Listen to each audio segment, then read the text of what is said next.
ಎಲ್ರಿಗೂ ನಮಸ್ಕಾರ. ನಾನು ನಿಮ್ಮ ಪ್ರೀತಿಯ ಮೇಘನಾ ರಾಜ್ ಸರ್ಜಾ. ಸೊ ನಾನಿವತ್ತು ಈ ವಿಡಿಯೋ ಮಾಡ್ತಿರೋದು ಒಂದು ಅದ್ಭುತ ವ್ಯಕ್ತಿ ಬಗ್ಗೆ ಮಾತಾಡೋದು. A very dear friend of mine, ನನ್ನ childhood buddy Prajwal Devaraj.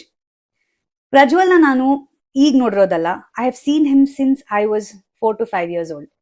So ಆವತ್ತಿಂದ ಇವತ್ತಿನ ತನಕ I have seen one thing about Prajwal. He is a very gentle person. ಯಾವತ್ತೂ ಯಾವುದೇ ಆದ ಒಂದು ಕಾಂಟ್ರವರ್ಸಿಗೆ ಅವ್ರು ತಲೆ ಹಾಕಿದ್ದಿಲ್ಲ, ಯಾವುದೇ ಆದ ಒಂದು ಅನ್ವಾಂಟೆಡ್ ಕಿರಿಕುಗಳನ್ನ ಮಾಡಿದ್ದಿಲ್ಲ. ಪ್ರತಿ ಸತಿ ಯಾರಿಗಾದ್ರೂ ಅವರ ಹೆಲ್ಪ್ ಬೇಕಿದ್ರೆ he's always there for them. ಅಂತ ಒಂದು ವ್ಯಕ್ತಿ ಒಂದು ಆಕ್ಟರ್ ಆದಾಗ ಯಾವ ರೀತಿ ಒಂದು ಸಿನಿಮಾಗೆ ಕಮಿಟ್ಮೆಂಟ್ ಕೊಡ್ಬೋದು ಅಂತ ನಿಮ್ಗೆ ಗೊತ್ತಾಗತ್ತೆ. ಸೊ ನನ್ಗೆ ಪ್ರಜ್ವಲ್ ಜಸ್ಟ್ ಪರ್ಸನಲಿ ಅಲ್ಲ, ಪ್ರೊಫೆಷನಲಿ ನಾನು ಪ್ರಜ್ವಲ್ ಅವ್ರ ಜೊತೆ 2 ಸಿನಿಮಾ ಮಾಡಿದ್ದೀನಿ. ಸೊ ಆ 2 ಸಿನಿಮಾಲು ನಾನು ನೋಡಿದ್ ಒಂದೇ, his dedication, his discipline and his commitment to that film. ಪ್ರತಿ ಸತಿ ಅವರು ನನ್ನ ಹತ್ರ ಅವರ ಸಿನಿಮಾ ಜರ್ನಿ ಬಗ್ಗೆ ಮಾತಾಡ್ಬೇಕಾದ್ರೆ ಅಥವಾ ಯಾವುದೇ ಒಂದು ಪರ್ಟಿಕ್ಯುಲರ್ ಸಿನಿಮಾ ಬಗ್ಗೆ ಮಾತಾಡ್ಬೇಕಾದ್ರೆ ಪ್ರತಿ ಸಿನಿಮಾಕ್ಕೂ ಅವರು ಅಷ್ಟೇ ಪ್ರೊಫೆಷನಲ್ ಆಗಿ ಅಷ್ಟೇ ಪ್ರೀತಿಯಿಂದ ಒಂದು ಸಿನಿಮಾ ಬಗ್ಗೆ ಮಾತಾಡಿದ್ದಾರೆ. ಅಷ್ಟೇ ಅಲ್ಲದೆ he comes from a film family. So ಒಂದು ಸಿನಿಮಾ ಕುಟುಂಬದಿಂದ ಬಂದಾಗ ಸಿನಿಮಾ ರಂಗದಲ್ಲಿ ಆಗುವಂತ ಎಲ್ಲ ಕಷ್ಟಗಳನ್ನ ಅವರು ಬಹಳ ಹತ್ತಿರದಿಂದ ನೋಡಿದ್ದಾರೆ. ಹಿ himself is a producer. So ಅಂತ ವ್ಯಕ್ತಿ ಬಗ್ಗೆ ಕೆಲವು ಮಾತುಗಳು ನಾವು ಕೇಳ್ಪಟ್ಟಾಗ ತುಂಬಾ ಬೇಜಾರಾಗತ್ತೆ.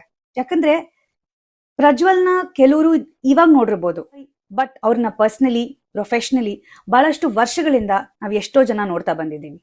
ಇಷ್ಟು ವರ್ಷ ಅವ್ರ ಬಗ್ಗೆ ಇಲ್ದಿರೋ ಒಂದು ಕಪ್ ಚುಕ್ಕೆ ಇವತ್ ಯಾಕೆ ಬರ್ಬೇಕು ಅನ್ನೋ ಒಂದು ಪ್ರಶ್ನೆ ನಮ್ಗೆಲ್ರಿಗೂ ಕಾಡುತ್ತೆ. ಆಸ್ ಹಿಸ್ ಫ್ರೆಂಡ್ ನಾನು ನಿಮ್ ಎಲ್ರಲ್ಲಿ ಕೇಳ್ಕೊಳ್ಳೋದಿಷ್ಟೆ, ಪ್ರಜ್ವಲ್ ದೇವರಾಜ್ ಅವ್ರ ಬಗ್ಗೆ ಯಾರು ನಿಮ್ಗೇನು ಹೇಳ್ಬೇಕಾಗಿರೋ ಒಂದು ಅವಶ್ಯಕತೆ ಇಲ್ಲ. ಅವರ ಒಂದು ಸಿನಿ ಜರ್ನಿನ ನೀವು ಎಲ್ರು ನೋಡಿದಿರ. ಎಷ್ಟೋ ಅಭಿಮಾನಿಗಳು ಅವ್ರನ್ನ ಪರ್ಸನಲ್ ಆಗಿ ಮೀಟ್ ಮಾಡಿ ಅವರ ವ್ಯಕ್ತಿತ್ವದ ಬಗ್ಗೆ ತಿಳ್ಕೊಂಡಿದ್ದೀರಾ. ಸೊ ಅಂತ ಒಂದು ಅದ್ಭುತವಾದ ನಟನ ಬಗ್ಗೆ ಯಾರು ಏನೇ ಅಂದ್ರೂ ನೀವು ಅವರಲ್ಲಿ ನಿಮ್ಮ ನಂಬಿಕೆ ಇಡಬೇಕು ಅಂತ ನಾನು ಕೇಳ್ಕೊತೀನಿ. ನನಗೆ ಅವರ ಸಿನಿಮಾ ಕರಾವಳಿ ಬಗ್ಗೆ ಬಹಳಷ್ಟು ಏನಂತಾರೆ, I am very proud of his achievement ಅಂತಾನೆ ಹೇಳಕ್ ಇಷ್ಟಪಡ್ತೀನಿ. In fact small story about that film. ಈ ಸಿನಿಮಾದ ಕತೆ ಕೇಳಬೇಕಾದ್ರೆ ವಿ ಹ್ಯಾಡ್ ಜಸ್ಟ್ ಫಿನಿಶ್ಡ್ ನಮ್ಮ ತತ್ಸಮ ತದ್ಭವ ಪ್ರಮೋಷನ್ಸ್ ಮುಗಿಸ್ಕೊಂಡು ನಮ್ಮ ಮನೆಗೆ ಬರ್ತಿದ್ವಿ. ಸೊ ಸಿನಿಮಾದ ಕತೆ ಕೇಳಕ್ಕೆ ಅವ್ರು ಹೊರಡ್ಬೇಕಿತ್ತು. ಸೊ ಅವಾಗ ಕೇಳಿದ್ರು, ನನಗೆ ಮತ್ತೆ ಪನಗನಿಗೆ ಹೇಳಿದ್ರು ನನ್ನ ಜೊತೆ ಬಂದ್ ಸಿನಿಮಾ ಕತೆ ಕೇಳ್ತೀಯಾ ಅಂತ. So we had different commitments, we could not go. So ಈ ಸಿನಿಮಾದ ಕತೆ ಕೇಳಿದ ತಕ್ಷಣ he had called and told us that he was so excited about this film. ಇದಂತೂ ಬಹಳ ಅದ್ಭುತವಾಗಿ ಬರುತ್ತೆ, ಬಹಳ ವಿಭಿನ್ನವಾದಂತ ಕತೆ. ಅಷ್ಟೇ ಅಲ್ಲದೆ it was a very career defining role ಅಂತಾನೆ ಹೇಳಿದ್ರು. he was very very very happy and proud about this film.